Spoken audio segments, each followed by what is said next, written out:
సమస్యల వలయంలో చిక్కుకున్నటువంటి కేసీఆర్ కష్టాల నుంచి బయటపడేందుకు గణపతి యాగం చేసినట్లుగా తెలుస్తోంది. ఉద్యమ కాలం నుంచి బీఆర్ఎస్ అధినేత తన కనుసైగలతోనే అంతా నడిపించారు.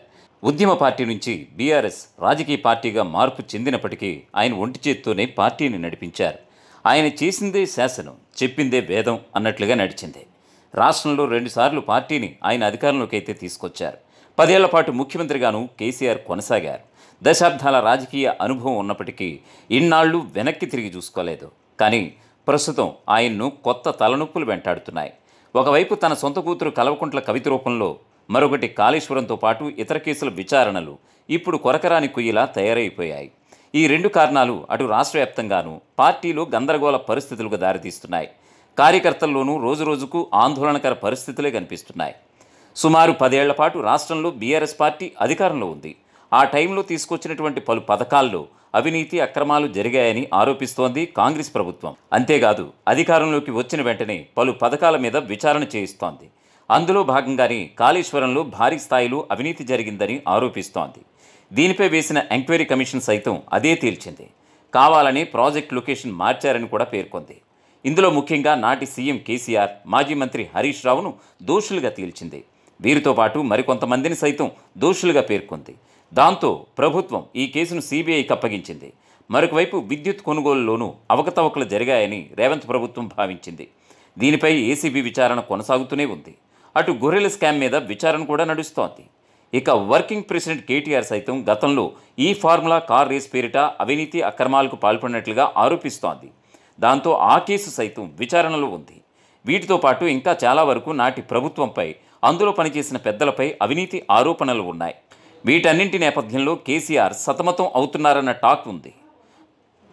మరొకవైపు సొంత కూతురే అయినప్పటికీ ఇటీవల కవితను పార్టీ నుంచి సస్పెండ్ చేస్తూ బీఆర్ఎస్ అధినేత కేసీఆర్ సంచలన నిర్ణయం తీసుకున్నారు.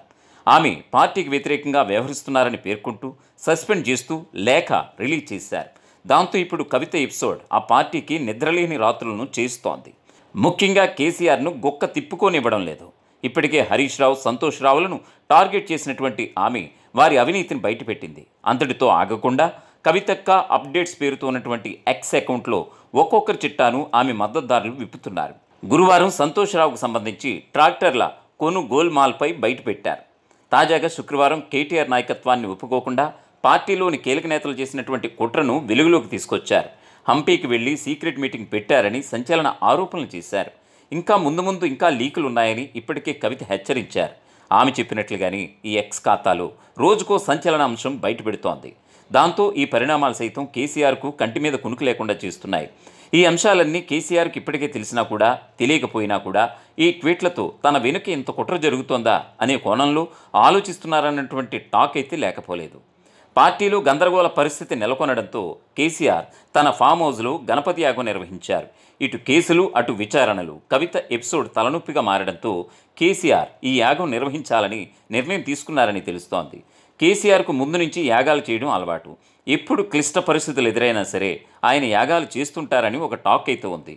అందులో భాగంగానే తన కుటుంబ సభ్యులతో కలిసి ఈ యాగం చేపట్టారని సమాచారం. అంతేకాదు గత 5-6 రోజులుగా కేటీఆర్ ఫామ్ హౌస్లోనే ఉండిపోయారు. అక్కడి నుంచే పార్టీ కార్యక్రమాలను నడిపిస్తున్నారు. చివరకు పార్టీలో చేరికలను సైతం అక్కడి నుంచే కొనసాగిస్తున్నారు. ఈ యాగంలో కేటీఆర్ సైతం పాల్గొన్నారని సమాచారం.